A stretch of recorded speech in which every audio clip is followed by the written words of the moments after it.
माँ और पत्नी की कहानी। महिलाएं अक्सर अपने बेटे को किसी से बांट नहीं सकती। उन्हें लगता है वह सिर्फ उन्हीं की सुने। बेटे माताओं के बहुत करीब होते हैं। विवाह के बाद थोड़ा ध्यान अपनी पत्नी पर भी देते हैं, जो विवाद का कारण बनता है।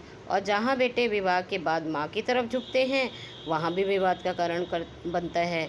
यही जो है बर्दाश्त, किसी को बात बर्दाश्त नहीं होती है। महिलाओं को अपनी रसोई में किसी की दखल अंदाजी बर्दाश्त नहीं होती। सास हर काम अपनी तरह करवाना चाहती है, बहू का अपना तरीका होता है। अगर बहू अपना तरीका बदल ले, तब भी उसके दिल में खटास पैदा उत्पन्न हो जाती है, जो कभी न कभी बाहर निकल ही आती है। यही अगर सास बहू का तरीका स्वीकार कर ले, तब भी उसके मन में बहू को लेकर खटास उत्पन्न हो जाती है। सास बहू की इस लड़ाई में ससुर और बेटे की हालत दो पाटन के बीच में जैसी हो जाती है। एक ये छोटी सी सच्चाई है। एक लड़की जिसका नाम दिव्या है, मेरी पड़ोसी है, उसकी शादी हुई, बड़ा प्यार था दोनों पति पत्नी में। दिव्या जब ससुराल गई तो वहाँ उसे सारे काम करने पड़ते थे, जैसे किसी भी सामान्य बहू को करना पड़ता है। लेकिन दिव्या को वो बर्दाश्त नहीं हुआ। वो अपने मायके आई, अपनी माँ को सारा हाल कह सुनाया। माँ थी भी बड़ी काबिल थी। दोनों माँ बेटी, दोनों भाइयों ने मिलकर योजना बना ली। लड़के को गांव के बाहर एक मंदिर में बुलाया, खूब मारा, उसकी बाइक भी छीन ली। बेचारा पति आया था बीवी से मिलने, और क्या कर दिया, दशा कर दी उसकी।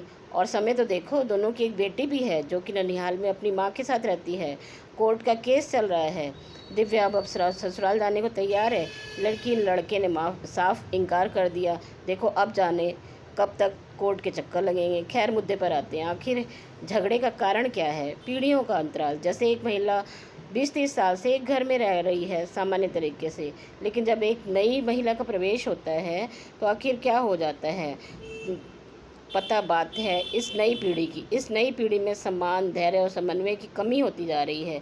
जैसे अगर लड़की के खुद माता पिता ने कुछ बोल दिया तो मनमुटाव सही हो सकता है, लेकिन अगर सासू ने कुछ बोल दिया फिर तो खैर नहीं, तो वो बात दिल में घर कर जाती है। पति से लेकर सहेली और मायके, हर जगह तक वो बात फैल जाती है। आखिर क्यों? आखिर ससुराल में लड़कियां 1% भी समायोजन करने को तैयार नहीं हैं। मायके में पूरे दिन किचन में रहना मंजूर है, लेकिन ससुराल में एक गिलास पानी देना भी पहाड़ की तरह प्रतीत होता है। अगर लड़की की खुद की बहन की कोई समस्या है तो पति को 10 बार बोलकर उसको सही से तरह से सुलझाना है। लेकिन जहाँ बात ननद की है, फिर भाई लड़ाई तो पहले होगी, फिर ननद की समस्या सुलझाई जाएगी। ससुराल में आकर लड़कियां ये क्यों भूल जाती हैं कि लड़के का भी अपना परिवार है, और शादी के बाद उन दोनों को ही मिलकर परिवार को संभालना है। लड़के का परिवार है तो उसकी जिम्मेदारी भी तो उठानी पड़ेगी। मैं इस तरह का आरोप तो हर लड़की पर नहीं लगा सकती। क्षमा करें मुझे अगर आपको मेरी बात बुरी लगी हो, लेकिन कुछ क्या कहूँ इन लड़कियों के बारे में। लोगों के घर की यही कहानी हो गई है। मेरी तो यही सलाह है कि जैसे आप अपने माँ की बात सुनते हैं, ठीक वैसे अपनी सासी माँ को भी समझें, और अच्छी बुरी हर बात को चुप रहकर सुनने की कोशिश करें, तो बहुत ही अच्छा होगा। अगर हर लड़की यही नियम अपना ले तो किसी भी घर में सास और बहू की लड़ाई कभी भी नहीं होगी। धन्यवाद।